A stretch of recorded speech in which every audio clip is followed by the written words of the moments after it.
तो कहानी की शुरुआत होती है बुसाबा नाम की एक हाई स्कूल गर्ल से। बुसाबा अपनी कॉलेज की और अपनी टीम की सभी लड़कियों को बहुत ज्यादा टीज किया करती थी, तंग किया करती थी और कोई भी उसकी शिकायत नहीं करता था, क्योंकि बुसाबा ने सबको बताया हुआ था कि टीचर्स उसे बहुत ज्यादा पसंद करते हैं और टीचर्स उसके अलावा किसी की बात भी नहीं सुनेंगे। खैर ऐसे ही टाइम गुजरता रहता है और स्कूल में एक नया एडमिशन आ जाता है जिन नाम की लड़की का, जिन ने बुसाबा की क्लास के अंदर एडमिशन लिया था और जिन की पहली दोस्त ऑर्न बनती है। ऑर्न और ऑर्न का ग्रुप उसे समझाता है कि तुम पूरे स्कूल के साथ फ्रेंडली रहना, बस बुसाबा से थोड़ा फासला बना कर रखना। वही अजीब है, सबके साथ पंगे लेती है, इश्यूज बनाती है और टीचर्स भी उसे कुछ नहीं कहते क्योंकि वो टीचर्स की फेवरेट है। बाकी पूरे स्कूल के लोग काफी अच्छे और फ्रेंडली हैं। इन्हीं बातों के दौरान इनके ही टेबल पर एक और लड़की आ जाती है जिसका नाम था होंग। ये और जिन पहले एक ही स्कूल में पढ़ते थे और अब वो यहाँ पर जिन को देखकर काफी ज्यादा खुश थी। वो इन लोगों को बताती है कि हमारे स्कूल में पहले भी बुसाबा जैसी एक लड़की थी, सब उससे रहते थे, लेकिन फिर एक दिन हम दोनों ने फैसला किया कि हम उसे सबक सिखाएंगे। हम दोनों ने उसे ऐसा सबक सिखाया कि आइंदा के बाद उस लड़की ने किसी को भी तंग नहीं किया। ये सुनते हुए ऑर्न को लगता है कि जिन और होंग मिलकर बुसाबा का भी मुकाबला कर सकते हैं। इधर ये लोग बातें ही कर रहे थे कि पास के टेबल से बुसाबा ने होंग को आवाज दे दी। वो उसे तंग करने और चिढ़ाने लगी थी और ये देखकर जिन को काफी गुस्सा आने लगा था। ये अजीब लड़की है, खुद ही से लोगों से पंगे लेकर उन्हें तंग कर रही है। वो उसे मजा चखाने का ठान लेती है। बुसाबा जब बास्केटबॉल स्टेडियम के अंदर होती है तो वो जिन के ग्रुप की एक और लड़की को तंग करती है और यहाँ पर जिन का गुस्सा और भी ज्यादा बढ़ जाता है और वो बुसाबा से कहती है, अगर तुम इतनी ही कूल बनती हो तो लोगों को तंग करके अपने आप को मनाना छोड़कर मुझे हरा कर दिखाओ, ताकि सारे मान जाएं कि तुम बहुत ही कूल हो। बुसाबा की तो अना पर बनाई थी, वो जिन का ये चैलेंज एक्सेप्ट कर लेती है। इन दोनों के दरमियान में मैच होता है और जिन ये मैच जीत जाती है, जिसकी वजह से बुसाबा की काफी बेइज्जती होती है। अपनी हार का गुस्सा वो जिन के ऊपर ही उतारने की कोशिश करती है और जैसे ही उसे मारने के लिए आती है तो यहाँ पर कोच आ जाते हैं और बुसाबा को लेकर यहाँ से चले जाते हैं। ये लोग दोबारा मैच में इकट्ठे होते हैं और जिन इन सबसे सवाल करती है, कभी तुम लोगों ने ये सोचने की कोशिश की कि बुसाबा ये सब करती क्यों है? लड़कियां बताती हैं क्योंकि बुसाबा हमसे सीनियर थी, फेल होकर वो दोबारा हमारे साथ आ गई, इसीलिए वो अपना गुस्सा हमें तंग करके निकालती है। क्लास में क्योंकि अच्छा परफॉर्म करती है तो टीचर्स उसे पसंद करते हैं, इसीलिए हम उसे कुछ कह नहीं पाते। इस टाइम ये लोग खाना खा रहे थे। खाना खाते हुए जिनके कपड़ों पर कुछ गिर जाता है, जिसे जब वो साफ करने के लिए जाती है तो उसकी टक्कर हो जाती है गुन नाम के एक लड़के से, जिनके साथ वो काफी फ्रैंक होने की कोशिश करता है, लेकिन तभी पीछे से जिनकी दोस्तें आकर उसे बता देती हैं कि इससे बात मत करना, अगर बुसाबा को पता चल गया तो वो तुम्हारे पीछे पड़ जाएगी, क्योंकि गुन उसका दोस्त है। जिन तो अपनी फ्रेंड की बात मान लेती है, लेकिन कुछ दिन बाद गुन खुद ही जिन से कांटेक्ट करता है क्योंकि उसे जिन अच्छी लगने लगी थी। जिन भी उससे बातें करने लग जाती है और ऐसे उनके दरमियान में दोस्ती हो जाती है। दिन ऐसे ही गुजरते रहते हैं और एक दिन स्कूल में एक बहुत बड़ा चेंज आ जाता है। बुसाबा जिन को बुलाकर कहती है, आज से हम दोनों नहीं लड़ेंगे, मैं अपने काम से काम रखूंगी, तुम्हारी दोस्तों को तंग नहीं करूंगी और तुम अपने काम से काम रखोगी, मेरे मामले में टांग नहीं अड़ाओगी। जिन मान जाती है, जिसके बाद बुसाबा उसे अपने साथ एकेडमी चलने को कहती है जहाँ पर वो छोटे बच्चों को पढ़ाया करती थी। जिन उससे कहती है, तुम अपने फ्रेंड गुन को ले जाओ ना, पर बुसाबा कहती है, नहीं उसे नहीं लेकर जाऊंगी, वो आजकल किसी लड़की से बात कर रहा है। ये सुनकर जिन गिल्ट में आ जाती है क्योंकि ये लड़की जिन ही थी जिससे गुन बातें करता था। इसी गिल्ट में कि वो भी बुसाबा को धोखा दे रही है, वो बुसाबा के साथ जाने के लिए तैयार हो जाती है, पर पता चलता है कि बुसाबा तो बस उसे तंग करने के लिए ये सब कर रही थी। वो उसे अपने साथ क्लास में ले जाती है और अपने दोस्तों के साथ मिलकर उसका बहुत मजाक उड़ाती है। इस बदतमीजी के लिए जिनको इतना गुस्सा आता है कि वो टीचर्स को बताने का फैसला करती है, पर बुसाबा उसे कहती है, जिस मर्जी को बता लो, कोई फर्क नहीं पड़ने वाला। इस टाइम गुन उसे कॉल करके समझाता है कि तुम बुसाबा से दूर रहो, सब कुछ ठीक हो जाएगा खुद ही। दूसरी तरफ बुसाबा को भी सबूत मिल जाते हैं कि गुन किसी लड़की से बात कर रहा था।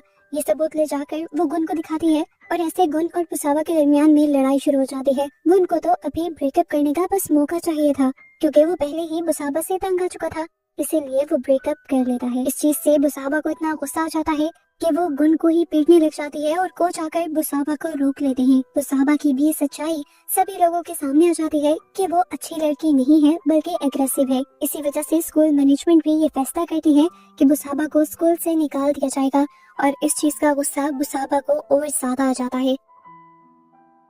पूरा स्कूल इस डर में था कि जाने से पहले बुसाबा कुछ बड़ा ना कर जाए जिससे उन सब के लिए मुसीबत खड़ी हो। अगला दिन भी हो जाता है, स्कूल में कुछ भी नहीं होता और जब बच्चों को भी ये पता चलता है कि फाइनली बुसाबा ने स्कूल छोड़ दिया है तो सब बच्चे बहुत ज्यादा खुश होते हैं, लेकिन उनकी सारी खुशी अचानक से हैरत और गम में तब बदल जाती है जब उन्हें पता चलता है कि बुसाबा ने सुसाइड कर ली थी। सभी लोगों को लगा कि बुसाबा अपनी बेइज्जती बर्दाश्त नहीं कर पाई, इसीलिए उसने अपने आप को मार दिया। बुसाबा का फ्यूनरल रखा जाता है और स्कूल के काफी सारे बच्चे और जिनका पूरा ग्रुप भी उसके फ्यूनरल पर जाता है, जबकि दूसरी तरफ हमें दिखाया जाता है कि दूर कहीं कोई इंसान एक रिचुअल कर रहा था। सीन्स दोबारा बुसाबा के फ्यूनरल का दिखाया जाता है, जहाँ पर एकदम से बुसाबा का कॉफिन खुल जाता है और अंदाजा होता है कि जो भी रिचुअल कर रहा था वो बुसाबा की रूह को जगाने के लिए कर रहा था। खैर, फ्यूनरल में आए सभी लोग इतना ज्यादा डर गए थे कि पूरी रात तो उन्हें नींद भी नहीं आई। ये लोग आज एक ही रूम में सो रहे थे। मुश्किल से इन्हें नींद आती है तो एकदम से उनकी एक साथी की आंख खुल जाती है, क्योंकि उसे बुसाबा बुला रही थी।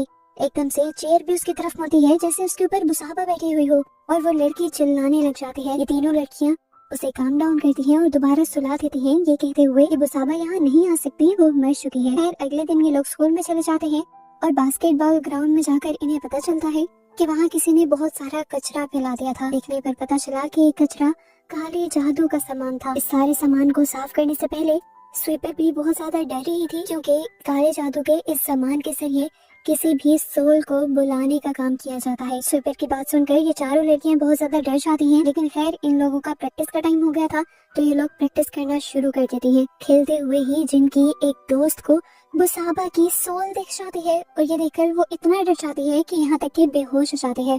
होश में आने पर वो यही बात सबको बताती है कि मैंने बुसाबा की सोल को देखा है, और अब ये सब समझ जाते हैं कि किसी ने तो वो रिचुअल किया है और इस रिचुअल के जरिए बुसाबा की ही सोल को जिंदा किया गया है, यानी इस दुनिया में लाया गया है। इन सब की बातों के दौरान अचानक से वो स्वीपर पता नहीं कहां से इनके सामने आ जाती है और अजीबोगरीब हरकतें करने लग जाते हैं, जिससे इन चारों लड़कियों को कंफर्म हो जाता है कि उस लड़की की बॉडी के अंदर जरूर बुसाबा की सोल आ चुकी है। जिसके बाद अब वो स्वीपर इन सब लोगों के सामने आकर कहती है, हाँ मैं हूँ बुसाबा और मैं तुम चारों से अपना बदला लेने के लिए आई हूँ। अब मैं तुम चारों को जिंदा नहीं छोड़ूंगी। ये चारों बहुत ज्यादा डर चुकी थी, इसीलिए जिन जल्दी से अपने मोबाइल की लाइट ऑन करते हुए उस सोल को यहाँ से भगाने की कोशिश करती है, और सच में वो सोल यानी बुसाबा स्वीपर की बॉडी को छोड़ भी जाती है। चारों लड़कियां डरती हुई गुन के पास जाती हैं और उसे सारी कहानी बताती हैं। गुन इन चारों को एक शेमन के पास ले जाता है। शेमन चेक करके बताते हैं कि तुम लोगों का शक बिल्कुल ठीक है, तुम्हारे आसपास एक सोल मंडला रही है जिसे ब्लैक मैजिक यानी काले जादू के जरिए दुनिया में बुलाया गया है। इस सोल को अपना बदला लेने के मकसद से बुलाया गया है, और अगर 3 दिन के अंदर अंदर उसे वापस ना भेजा गया तो वो यहाँ पर तबाही फैला देगी, हर उस इंसान को मार डालेगी जिसने उसके साथ कुछ बुरा किया था। ये लड़कियां पूछती हैं कि उस सोल को वापस पकाने का तरीका क्या है। वो बताता है कि सबसे पहले तुम्हें पता लगाना होगा कि उसकी सोल को बुलाया किसने है। एक बार तुम्हें ये पता चल जाए तो तुम उस इंसान के काले जादू के सामान को जला देना जिसके जरिए उस सोल को यहाँ पर बुलाया गया है, जिसके जरिए वो सोल यानी आत्मा यहाँ से चली जाएगी। शेमन उन्हें एक डैगर भी देते हैं जो सोल को मारने में इनकी मदद कर सकता था। इससे पहले कि शेमन और भी कुछ बता पाते, यहाँ पर बुसाबा की सोल आकर शेमन के ऊपर ही हमला कर देती है, जिसके बाद ये पांचों डर कर यहाँ से चले जाते हैं। अगले दिन से ही जिन अब अपने मकसद में लग गई थी। उसे उस आदमी को ढूंढना था जिसने बुसाबा की सोल को जगाया था। हिंट जानने के लिए वो बुसाबा के रूम में जाती है तो अंदर उसका सामना बुसाबा की सोल से ही हो जाता है, जो उसे गिराते हुए कहती है, तुम सबने मिलकर मुझे मारा था ना, अब देखना मैं अपना बदला लेकर रहूंगी तुम सबसे। बस एक दिन की बात रह गई है, कल को मैं तुम सबको चुन चुन कर मार दूंगी। इस दौरान जिन ने अपने हाथ में वो डैगर पकड़ा हुआ था और उससे वो बुसाबा की सोल को ढूंढकर मारने की कोशिश कर रही थी, लेकिन बुसाबा की सोल उनके सामने आती ही नहीं। थोड़ी देर बाद हमें सारे ही स्टूडेंट्स को एग्जाम हॉल में दिखाया जाता है। सभी जब एग्जाम दे रहे थे तभी अचानक से बुसाबा की सोल अपने क्लास के अंदर आ जाती है और सभी बच्चों को अचानक दिखाई भी देने लगती है। बच्चे पैनिक हो जाते हैं और भागते हुए ग्राउंड में आ जाते हैं। टीचर्स उन्हें संभालने की कोशिश भी करते हैं और कहते हैं कि भूत प्रेत कुछ नहीं होते, आप लोगों के सर पे जरूर एग्जाम की टेंशन है, इसी वजह से ऐसी चीजें नजर आ रही होंगी। लेकिन बुसाबा तो उसी प्रोफेसर के अंदर आ जाती है और सबको बताती है, मैं किसी का भरम नहीं हूँ, मैं यहाँ पर सच में हूँ, मैं यहाँ बदला लेने आई हूँ और बदला लेकर ही जाऊंगी। ये पांचों का ग्रुप अब और भी ज्यादा डर गया था। तब एक लड़की इन सबको बताती है कि मैंने सुना है कि बुसाबा के डैड काला जादू करते हैं। ये सुनकर इन सबको लगता है कि उसके डैड ने ही उसकी सोल को यहाँ बुलाया होगा और ये लोग उसके घर चले जाते हैं और फाइनली वहाँ पर इन्हें बहुत सारा काले जादू का सामान भी मिल जाता है। इससे पहले कि वो इस सामान के साथ कुछ करते, यहाँ पर बुसाबा के डैड आ जाते हैं, जो इन सबको देखकर घबरा जाते हैं और यहाँ से भागने की कोशिश करते हैं और इस कोशिश में खुद ही अपनी छत से गिरकर मारे जाते हैं। जिसके बाद ये लोग बुसाबा के डैड के घर से वो सामान इकट्ठा करते हैं और जख्मी हुए बे शेमन के पास ले आते हैं। इस सामान को देखकर शेमन उन्हें कहते हैं कि तुम इसे जला दो, जिसके बाद बुसाबा यहाँ से चली जाएगी और तुम सब खतरे से निकल जाओगे। शेमन के कहे के मुताबिक ये सब उस सामान को जला देते हैं और अब रिलैक्स हो जाते हैं कि फाइनली अब इन सबको कुछ नहीं होने वाला था। टेंशन फ्री होकर सभी लोग अपने घर जाने लगते हैं और जिन को गुन बुला लेता है। गुन के पास आते हुए जिन एक मार्केट से गुजरते हैं जहाँ पर एक अंकल वही सामान बेच रहे थे जिसे अभी वो लोग जला कर आए थे। वो अंकल से पूछती है कि ये सामान किस काम आता है। अंकल बताते हैं कि ये सामान काले जादू को तोड़ने के काम आता है और ये सुनकर उसका डर बढ़ जाता है। वो समझ जाती है कि उनके ऊपर से खतरा टला नहीं है। उसे ये भी पता चल जाता है कि बुसाबा के डैड खुद भी इस जादू को तोड़ने की कोशिश कर रहे थे और इन्होंने तो और भी गड़बड़ी कर दी। अब 12 बच जाते हैं जिनको ये बात कंफर्म हो जाती है कि बुसाबा अब इस दुनिया से गई नहीं थी। सवाल उसके जहन में ये भी चल रहा था कि आखिर बुसाबा को इस दुनिया में बुलाने वाला था कौन। अगर उसके बाबा ने उसे नहीं बुलाया था तो वो डर चुकी थी। जबकि 12 बजने के बाद हम देखते हैं कि बुसाबा ने अपनी तबाही फैलाना शुरू कर दी थी।